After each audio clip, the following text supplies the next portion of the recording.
Ik ben zeer vereerd om hier te staan. Want ik sta hier niet alleen als wethouder sport, maar ik sta hier vandaag ook als wethouder die zich bezighoudt met het vrijwilligersbeleid. En ik ben hier eigenlijk voor een heel speciaal iemand, dames en heren. En dat is onze enige echte Storky.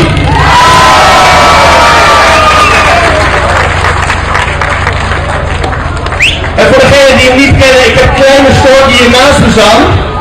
Casper is zijn naam. En Casper zijn ouders of oma, ik weet het niet precies, maar die hebben een heel mooi pak voor hem gemaakt. En dat heb jij normaal Casper altijd aan, hè? Want hier is Storky na. Dat klopt, hè? Ja. En wat vind jij van grote Storky? Leuk. Ook leuk. En jij bent natuurlijk nog veel leuker. Maar wij zijn heel blij met Storky, dames en heren. Want Storky is betrokken bij alle thuiswedstrijden van ADO Den Haag. Hier en daar ook bij een uitwedstrijd gaat hij mee. En dat allemaal als vrijwilliger. En ik ben misschien net zo benieuwd als jullie. Hoewel sommigen van jullie misschien wel weten wie hieronder zit. Ik weet het niet. Maar ik weet wel dat we zo ontzettend blij zijn met Storky.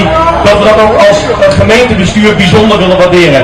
En daarom, dames en heren, kan ik u ook vertellen dat het college van burgemeester en wethouders van de gemeente Den Haag heeft besloten om op grond van al deze verdiensten aan jou, Storky, het stadsspel toe te kennen. En die ga ik jou nu opspelden.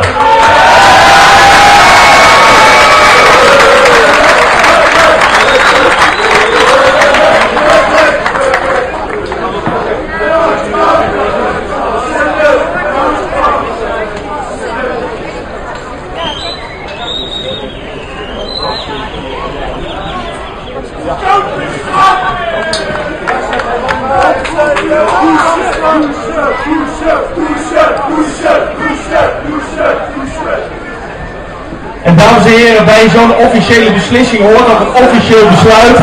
En ik kan het voorlezen wat erop staat.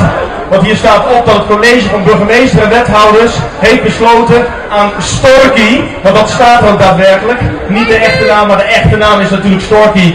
Omdat hij 10 jaar lang vrijwilligerswerk heeft gedaan. 10 jaar lang ADO zo goed in woord en daad ondersteund heeft. Dit besluit te mogen geven. Alsjeblieft.